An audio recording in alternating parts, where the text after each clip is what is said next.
neste vídeo o meu comentário e algumas observações sobre a pesquisa que eu organizei aqui no canal e nas minhas redes sociais sobre a sucessão familiar no ministério. Seja bem-vindo ao Diário Pentecostal Historiando, análise histórica e crítica sobre o movimento pentecostal brasileiro. Se inscreva no canal e siga nossas redes sociais. O povo que não conhece a sua história está condenado a repeti-la. A ideia da pesquisa foi porque eu estava publicando vídeos sobre a história da Assembleia de Deus no estado do Ceará, onde ocorreu uma tentativa de sucessão familiar frustrada no Ministério Assembleiano. Então, por desconhecimento da história da denominação do país, milhares e, por que não dizer, a maior parte, dos assembleianos pensam ser comum, normal, correto, filhos ou outros parentes de pastores sucedê-los no pastorado. A realidade, porém, é outra. Os pioneiros das Assembleias de Deus, eles não aceitavam esta prática. Houve essa primeira tentativa forçada aí no início dos anos 60 no Ceará, porém não obteve êxito, pois o ministério e até mesmo os membros não aceitaram isso. A partir dos anos 80, de forma sorrateira e sem o consentimento dos membros, presidentes de grandes ministérios estão colocando esta prática como regra na denominação. O povo, por não conhecer a história da própria denominação e os riscos dessa prática para o bom andamento da obra de Deus, não percebem ou assistem passivamente a esta prática. Daí as razões de eu trazer à tona esta questão. Por cerca de 2 semanas, eu deixei a pesquisa aberta para receber respostas, tanto nas descrições dos vídeos, quanto nas minhas redes sociais. Se você chegou aqui no canal agora, no vídeo 1 das pesquisas, resultado da pesquisa, eu narrei parte por parte, comentei cada resposta, mas não emiti a minha opinião, A minha opinião darei hoje, no vídeo de hoje. Então, é o seguinte, pessoal, é só um resumo para vocês não ficarem perdidos. 328 pessoas responderam à pesquisa, sendo 44 mulheres e 284 homens, tá? Das denominações que os entrevistados participam, frequentam, 251 pessoas das Assembleias de Deus e o restante de outras denominações, inclusive históricas, tradicionais. Dos estados brasileiros, pessoas de todos os 27 estados brasileiros responderam à pesquisa. Somente do Brasil, tivemos pessoas de Portugal e da Espanha também. Uma outra pergunta da pesquisa foi em relação à participação, o interesse em participar dessa escolha. Do novo pastor. Então, 17,4% disseram não ter interesse e 82,6% disseram que sim, eles têm interesse em participar desse processo de escolha. Agora, a pergunta em si, sucessão familiar pastoral. A favor, quem é a favor de que parentes, filhos de um pastor sucedam no pastorado? 11,3% dos entrevistados se dizem a favor. 12,5% tanto faz. E contra a sucessão pastoral no âmbito familiar, 76,2%. Quanto ao número de pessoas que responderam à pesquisa, 328 pessoas, é um número pequeno em relação à oferta. O que eu quero dizer com isso? Foi disponibilizada essa pesquisa tanto no Instagram, Diário Pentecostal Historiando, na página do Facebook com o mesmo nome, no canal, na comunidade, link na descrição dos vídeos, e apenas 328 pessoas responderam. Não esperava mais do que isso, muito mais do que isso, uma vez que a gente está tratando de um assunto que não é de interesse do grande público, da grande massa. É um assunto religioso, pentecostal, assembleiano e administrativo. Então, pouquíssimas pessoas têm interesse nesses tipos de assunto, E por isso que a parte administrativa das Assembleias de Deus está como está aí, É um microassunto. E quanto a mais homens que mulheres, participarem dessa pesquisa, se dá pela cultura mesmo evangélica da mulher não participar desses assuntos e até bíblica, né? Onde a mulher, na questão de ensino, de destaque, não tem muito espaço, né? Então é super justificável, eu não esperava mais do que isso, não.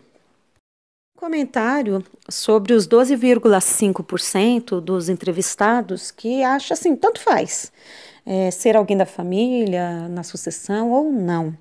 Algumas possibilidades para essa escolha, né? Para a pessoa escolher essa opção. Aquele desinteresse mesmo que eu falei nesses assuntos administrativos de uma igreja. E tem alguns que até tem aquela crença de que Deus, no final, fará a vontade dele, né, independente da escolha dos membros. Ou até aquele dogma, aquele receio de se posicionar, dar opinião nesses tipos de assuntos. 11,3% se dizem a favor de familiares suceder o pastorado. Vamos lá para as possibilidades. Primeira possibilidade, tem boas experiências com filhos de pastores que fizeram, né, sucedendo seus pais, familiares, fizeram ou fazem um bom trabalho. Então, isso é uma possibilidade. Então, eles têm uma experiência bacana, legal, então eles concordam sim. Uma outra possibilidade é aquelas pessoas que se apegam aos exemplos bíblicos de sucessão familiares contidas lá no Antigo Testamento como referência, Abraão, Isaac e Jacó, os reis de Israel. Então, muitos justificam, né, ou justificaram a sua opção por sim defender essa questão de sucessão, fundamentados nessas passagens bíblicas.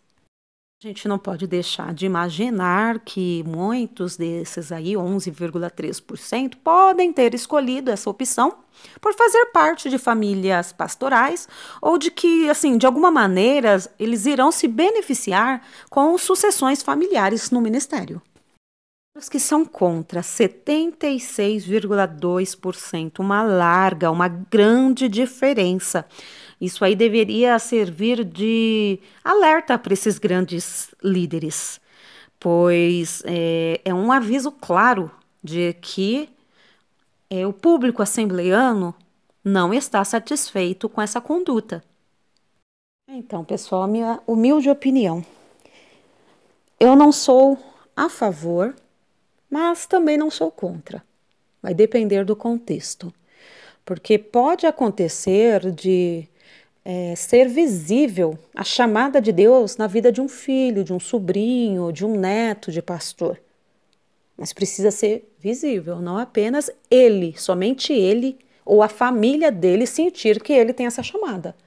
Precisa ser uma chamada vista publicamente. Então, nesse caso, eu acredito que sim.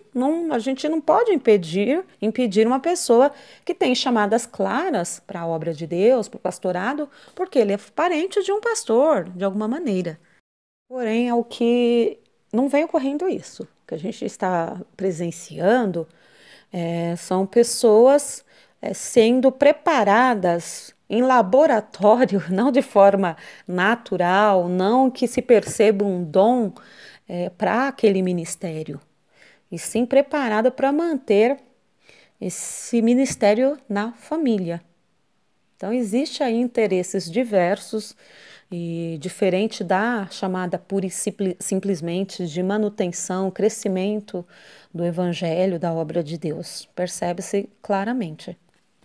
Lendo os comentários das pessoas que deixaram comentários na pesquisa, que eu deixei um campo lá para as pessoas expressarem, né, alguma outra coisa que não foi prevista nas perguntas. Eu percebi muita gente falando que a escolha tem que ser da vontade de Deus, que é Deus que escolhe. Tá? Num contexto de hoje, onde os grandes líderes que deveriam ser referência para apresentar para o povo a vontade de Deus, muitos deles, por que não dizer a maioria deles, não são confiáveis. Não dá para confiar que eles serão porta-voz da vontade de Deus, mesmo porque a gente não precisa de intermediário. Deus não tem filhos favoritos, não é porque ele está ali na liderança que Deus vai falar com ele, ele será intermediário entre Deus e nós. Isso não existe, né? E Tudo bem, numa instituição, uma organização, precisa ter um líder, tal. A maioria não está fazendo jus a isso, estão sem credibilidade. Então a gente precisa adotar critérios para saber, para entender, entrar no consenso o que é a vontade de Deus. Como a vontade de Deus se manifesta. Porque da maneira que está muito subjetivo, muito vago, muito solto. Não tem como. Que muitos daqueles que se dizem portador, conhecedor da vontade de Deus, provam o contrário, né? Se provam que eles não estão na direção de Deus. Eu penso que, assim, uma maneira de começar a mudar, porque não adianta a gente reclamar, agir da mesma maneira e esperar resultados diferentes. A gente precisa mudar a nossa maneira. Eu penso que uma das maneiras seria o que eu falei, a divulgação desse tipo de material, de canal que aborda essa questão, que desmistifica essa figura, esse dogma das pessoas em relação à atitude de pastores.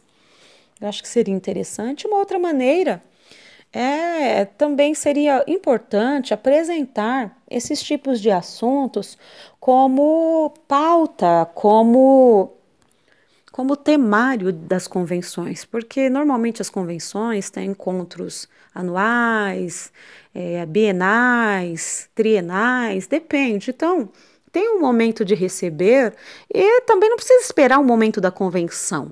Né? Tem as redes sociais, e-mail, enviar essas sugestões que na próxima, vamos supor, tem convenção, a CGADB 2024, vamos supor que é a próxima.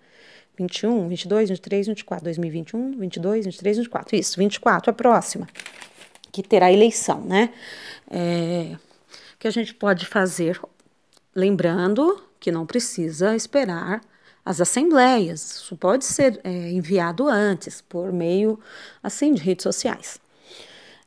Apresentar o tema como temário, como discussão, levar para discussão essa questão, né, de se discutir, dar valor, dar voz a essa questão. Sucessão familiar, até que ponto isso é bom? Até que ponto ela prejudica o bom andamento de uma igreja? Então seria interessante as pessoas que participam, vale lembrar que quem participa de convenção são apenas homens, mulheres não. E não são todos os homens, são os ministros, pastores, evangelistas, né? Então, não é o público comum que tem acesso. Qualquer outro movimento fora desse da convenção, existe aquela ideia deturpada que são pessoas rebeldes. Então, eles incutem na consciência dos irmãos qualquer outra pessoa que tenha um outro ponto de vista, apresente um outro ponto de vista em relação àquilo, eles já falam que é rebeldia, para as pessoas não dar ouvido. Isso acaba mantendo o ritmo de como funciona até hoje, desde o início da década de 80. Então, essa resistência em abordar esse assunto só contribui para isso, para a manutenção dessa prática ruim da sucessão familiar no pastorado. É isso, pessoal. Deu para a gente ter uma noção de como os irmãos assembleianos pensam. Aí você pode até dizer 328 pessoas, você quer levar isso como parâmetro? Sim, sim, porque pessoas de diversos ministérios, diferentes ministérios e de todos os estados brasileiros deixaram a opinião delas, né? Então dá para ter um parâmetro, sim. E é compartilhar sem agressividade, sem violência, no diálogo mesmo.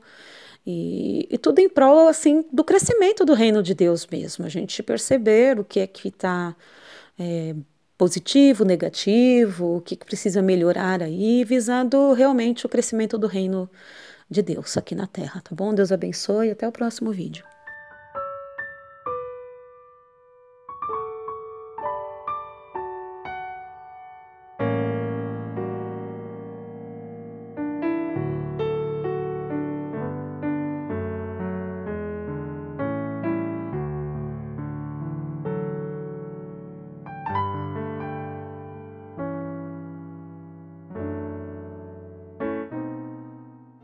Porque nada podemos contra a verdade, senão pela verdade. Segunda carta aos Coríntios 13:8. Se você gostou do conteúdo deste vídeo, se inscreva no canal, deixe o seu joinha, compartilhe e ative o sininho para receber do YouTube as notificações dos novos vídeos.